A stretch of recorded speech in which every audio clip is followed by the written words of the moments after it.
The frost still clung to the fields that morning when a sharp knock echoed against the old ranch house door. Samuel Hall, a rugged rancher known across the valley for his solitude and strength, had just stepped outside to tend the cattle. The cold bit at his bare chest, his breath misting in the crisp air. But when he opened that creaking wooden door, he didn't find a neighbor or a passing traveler. There stood a little girl, no more than 7, her face streaked with dirt and tears, her tangled hair falling over a tattered orange dress. Her small hands clutched the fabric at her chest as she looked up and whispered, trembling, "They beat my mama, she's dying." Samuel froze. The words hit him harder than any winter wind. For a moment, he couldn't speak. The frost around him seemed to thicken, the world falling silent except for the child's ragged breathing.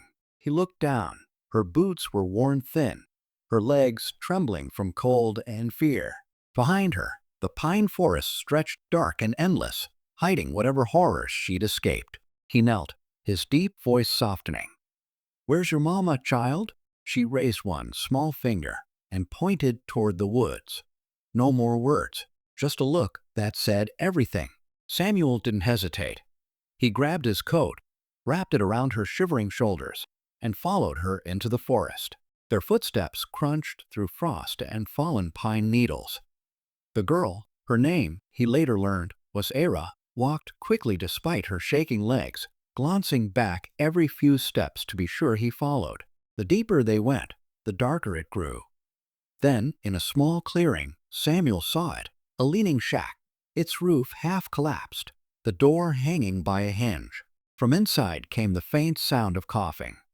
He pushed the door open. There, on a pile of old rags, lay a woman, Mara. Her face was swollen and bruised, her lips cracked, and her breath came shallow and uneven. Samuel's chest tightened. He had seen violence before, but never this cruel. He knelt beside her, brushing away a strand of hair from her face. When she tried to speak, her voice broke into a whisper. She flinched even at his gentle touch. He didn't need to ask what had happened. It was written across every mark on her skin. A flood of memory hit him.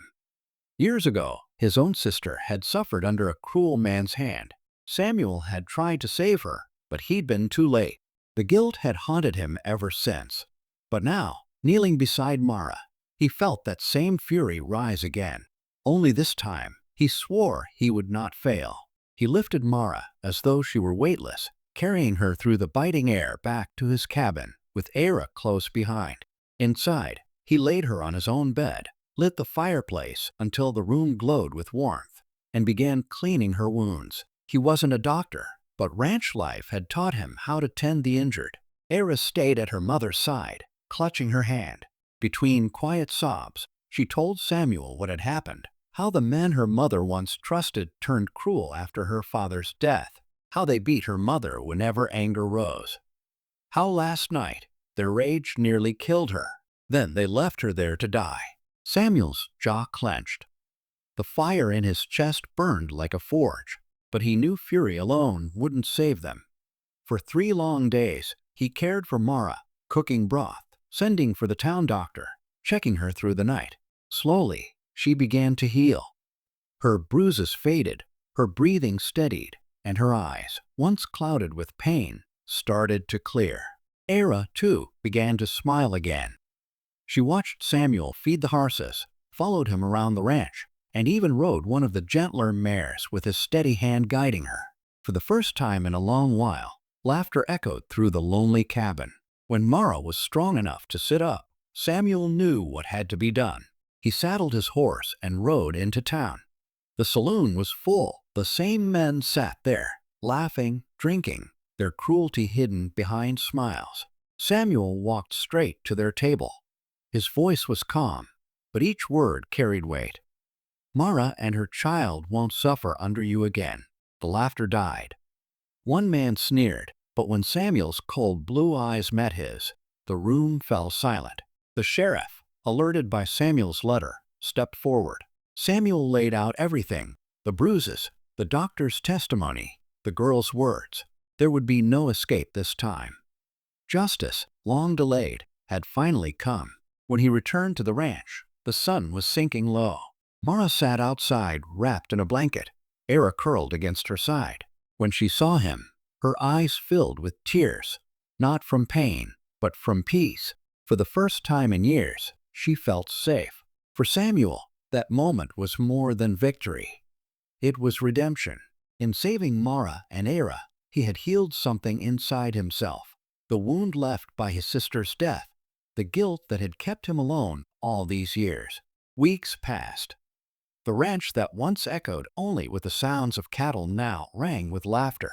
Era chased chickens in the yard, her once ragged dress replaced with warm clothes Samuel had bought from town. Mara helped with small chores, her gentle presence turning the cabin into a home. And Samuel, once a man of silence, found himself smiling again. Sometimes, life brings back the very pain we once failed to mend, not to break us, but to give us another chance to set it right. If this story touched your heart, don't forget to like, comment, and share. Subscribe to Kindness Corner to keep stories like this alive, stories that remind us that kindness still exists, even in the coldest mornings. And before we end, I'll ask you this. What would you have done if that little girl had knocked on your door? Tell us below.